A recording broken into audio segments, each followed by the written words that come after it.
Tiene la palabra la señora diputada Elisa Carrió.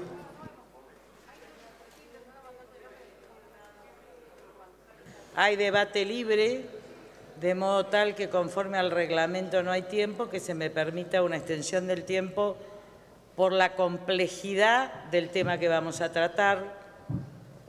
Fui la primera que le dije al presidente, este tema tiene que ser debatido, es un tema pendiente en la Cámara de Diputados, me parece importantísimo que se debatan y que se debatan junto con ellos otras cuestiones.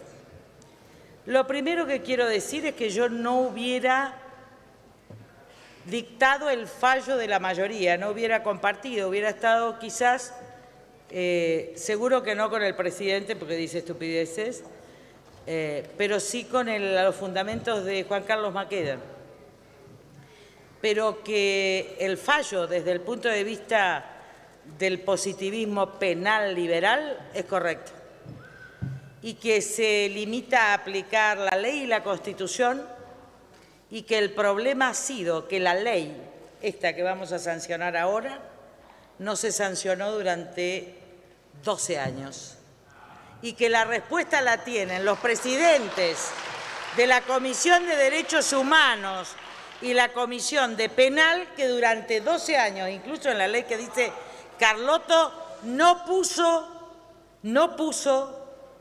el tema del 2 por 1. Si él lo hubiera puesto, este tema se resolvía. Como no está, yo voy a decir algo y después voy a hablar de la filosofía jurídica, que dice el propio Rosati. Rosati dice, me encuentro frente a un dilema moral. Escuchen, son tres posiciones, pero dice, me encuentro frente a un dilema moral. Por un lado tengo el artículo 2 del Código Penal que me obliga a aplicar la ultraactividad de la ley penal más benigna. Todos los que son abogados acá y estudiaron una facultad de Derecho y estudiaron Kelsen y estudiaron con Zaffaroni, que dice lo mismo en el fallo Rey. Acá está. Acá está. Acá está cuando Zaffaroni en el fallo Rey dice no se puede hacer ninguna excepción. Acá está, lo pueden controlar. Entonces, el problema es mucho más complejo y se planteó acerca de todas las posiciones filosóficas del derecho con motivo de Nuremberg. Voy a tratar de traer Nuremberg, que está muy bien con todas las formulaciones filosóficas, en un libro de Carlos Nino que se llama Introducción al Análisis del Derecho, capítulo 1, que me acordé recién porque no esperaba hablar de este tema hoy. ¿Cuál fue el problema del juzgamiento a los genocidas alemanes? El gran problema era que habían cumplido la ley. El gran problema era que los ejecutores, y no estoy trayendo a la relación con esto, los ejecutores habían cumplido las leyes secretas del Reich. Entonces, esto le planteó un gran problema a la ciencia jurídica y a la teoría jurídica. Los justnaturalistas, si vos sos un justnaturalista, vos decís, mirá, el derecho natural, accesible por la razón, estoy citando a Aristóteles, es superior a la ley positiva. Con lo cual, estos actos aberrantes deben ser condenados, no obstante que hayan estado ajustados a la ley positiva en el momento de la ejecución del hecho. Eso es justnaturalismo. Muchos de ustedes que se formaron con Germán Vidal Campos en la teoría tridimensional de Goldsmith, en los justnaturalistas, que en realidad fueron todos los que fueron a la Universidad Católica Argentina, habrán entendido lo que es esto. Los que fueron a las universidades estatales, aprendimos Kelsen, que habla del formalismo jurídico y que dice que la ley, que es la expresión del mandato coactivo del Estado, no debe carecer de algún aspecto de subjetividad moral, sino que la ley y el sistema jurídico debe ser aplicado tal como está. Que no tienen derecho los jueces a cambiar la norma escrita. En ese caso, en el ejemplo que pone Nino, ¿qué decidió este segundo juez? Que el seniano formalista absolver a los genocidas de Nuremberg, aplicando lo que se llamaba el positivismo jurídico. El tercer fallo, que se llama positivismo metodológico, al que yo me ascribí años mientras di de Derecho, era que la tesis que sostiene lo siguiente: los derechos humanos no forman parte del derecho natural, aunque ahora que me convertí después, estoy hablando de 30 años atrás, puede ser que combine, pero en ese momento los derechos humanos no son derechos naturales, sino que son grandes invenciones de la humanidad. Lefort, izquierda pura. Cuando ustedes leen el libro sobre los derechos humanos de Lefort, que está en la transcripción de la jerarquía constitucional de tratados internacionales que yo hice en la Convención del 94, Lefort, ¿qué dice? Los hombres se defendieron contra el poder omnímono del monarca, del dictador y del tirano a través de la invención de derechos humanos para garantizar algún proceso a los opositores, a los perseguidos, a los delincuentes, proceso que le sirvió a las izquierdas cuando eran atacadas por los fascismos de derecha, porque significaba que no tenían, es decir, los derechos humanos fueron inventados por el hombre y básicamente por las teorías jurídicas para poder frenar el poder genocida del Estado. Fue un derecho, la gente se confunde con las garantías. Las garantías procesales no están hechos para las monjas, salvo algunas.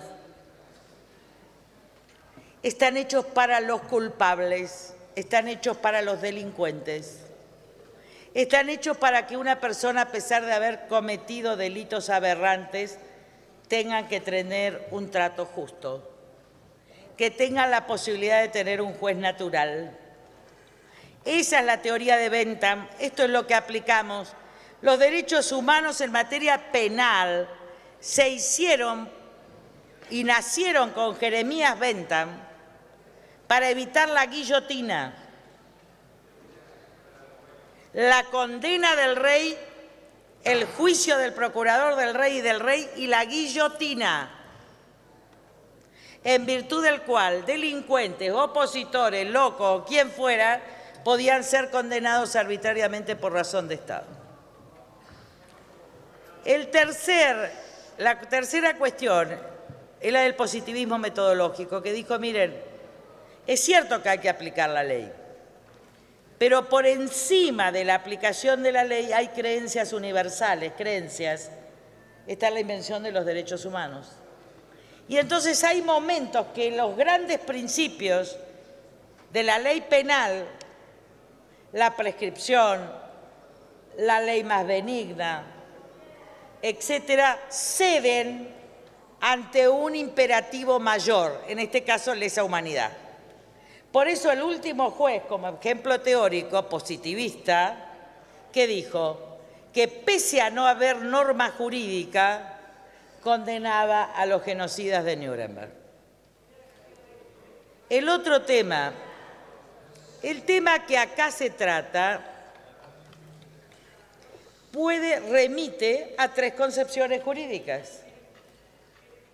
Lo que hicieron los tres jueces, que yo no comparto, yo le pido silencio. Perdón, silencio. Estamos debatiendo y nosotros somos autores de la Ley de Nulidad de Obediencia Debida, fui la redactora de la jerarquía constitucional de los tratados, fue la media sanción de la Ley de la Verdad, junto con Polo Schifrin, que empezó los juicios de la verdad en La Plata y que yo estoy muy apenada porque se fue. No estamos hablando. Y acá hay madres y hay abuelas que estuvieron con nosotros cuando el peronismo no estaba.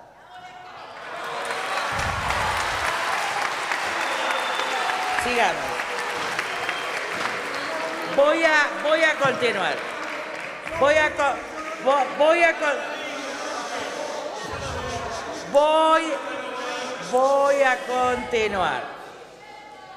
a continuar. Muy bien. Entonces, lo que tenemos son tres posiciones jurídicas. La que aplicó la mayoría de la Corte, y yo voy a leer lo que dice Rosati. No tengo ley. Señores, no tengo ley. Le dice, tengo un dilema moral, no le quiero aplicar el 2 por 1, pero ni la Constitución, no tengo ley que me autorice a hacer esto. ¿Qué quiere decir? Que la ley que estamos sancionando hoy viene a solucionar un error de este cuerpo legislativo, no de la Corte. No, ¿por qué si estamos discutiendo? Si ustedes tienen todo el tiempo del mundo. Continúen la palabra. Segundo argumento. No hay tiempo. Yo escuché, ¿saben por qué escuché todo y no opiné antes? Porque me parece que, y ustedes lo vivieron en la Comisión de Relaciones Exteriores, yo puedo no compartir la verdad del otro, pero doy la vida porque el otro diga su verdad. Nunca cercené la palabra. Entonces, creo que el avance de la Argentina ha sido extraordinario. Creo que esto tuvo que ser previsto incluso en la ley y que no hubo una intencionalidad en omitir eso. Pero ya había un precedente de la Corte que ningún organismo reclamó, que era la disidencia de Zaffaroni, que yo la voy a leer, no es que esto pasó ahora. En el caso Rey, la Corte Suprema desestimó el recurso del condenado quien reclamaba la aplicación del 2 por 1. La disidencia de Zaffaroni, que votó en disidencia, propugnó la concesión del beneficio incluso teniendo en cuenta, escuchen, que Rey había sido detenido recién 3 años después de la derogación de la Ley 24.390, es decir, más garantista que esto, yo ya ni esto hubiera aplicado. Entonces, lo que vienen a aplicar estos 3 jueces son el voto de Zaffaroni. Y yo les voy a decir más, en el año 94, cuando se dicta el 2 por 1, que yo nunca estuve de acuerdo, por eso me dicen que soy de derecha ustedes, y deben tener razón porque no me gusta ser de esta izquierda. El problema en el año 94 para sancionar el 2 por 1 y los diputados más grandes, lo de la tercera edad, como nosotros, nos acordamos, es que las cárceles de la nación estaban con presos sin proceso. Estaban procesados, detenidos en comisarías o en cárceles y no tenían condena. Hay un caso paradigmático en Corrientes que un hombre fue detenido porque robó un caballo. Cuando fue la inspección del Superior Tribunal de Justicia, 14 años después, preguntó en la comisaría, ¿por qué está este hombre acá? Y lo dejaron. Lo detuvo el juez, le dictó prisión preventiva y este hombre estuvo 14 años presos, porque no todo se reduce a la capital y a Buenos Aires, por esto. Y esto fue a instancia, no de este Poder Legislativo, fue a instancia del reclamo de la Comisión Interamericana de Derechos Humanos, que pidió que terminen con la aberración de mantener a la gente en proceso sin condena. Voy a dar un último argumento. El diputado Carlotto dijo algo de reconciliación y perdón. Miren, el perdón nada tiene que ver con la justicia, ya lo dijo Isaías. Pueblo de Israel, yo te perdono, pero no te dejo sin justicia. El perdón es individual. Una vez estuve en el Consejo del Partido del Congreso de Sudáfrica con Tata Quirós, que fue compañera de muchas detenidas que están acá. Y yo lo que quería saber era por qué habían perdonado a los negros. ¿Por qué habían perdonado a los negros? El apartheid. Y un chico, un malayo, o por lo menos de cara malaya, con la remera del Che, Pero no, al contrario, si los malayos son los más hermosos que hay. Ojalá ustedes fueran como los malayos. A ver, un chico me mira y me dice, perdonamos porque queríamos la paz. Yo la verdad que me quedé porque ahí fuimos a lo que ellos tenían, que era lo que llaman la justicia de restauración. Que el genocida que declaraba todo públicamente, cómo había torturado, etcétera, podía gozar de una amnistía si declaraba públicamente en televisión todo el hecho aberrante. Pero ¿saben quién fue el primer partido que reconoció hechos aberrantes? El Partido del Congreso, el que llevó a la liberación. ¿Y saben lo que dijo? Nuestra causa era muy justa, pero nosotros violamos derechos humanos de civiles y violamos derechos humanos porque ejecutamos a propios compañeros durante esta lucha. Así empezó la reconciliación en Sudáfrica. Entonces yo lo que discuto es que nosotros no nos podemos comportar como los genocidas. Nosotros no le podemos mostrar a la sociedad que gente de 90 años esté hundida en una cárcel porque esto no responde al humanismo.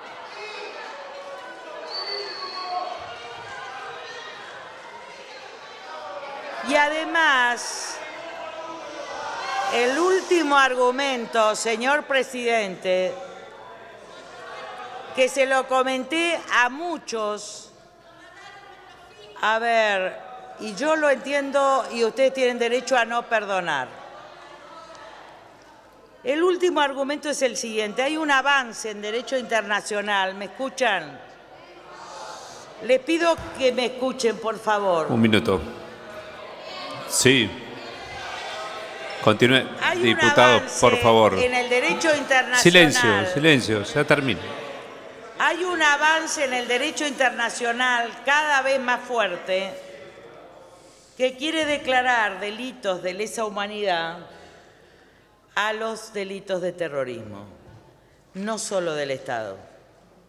Y nosotros tenemos que impedir que eso suceda.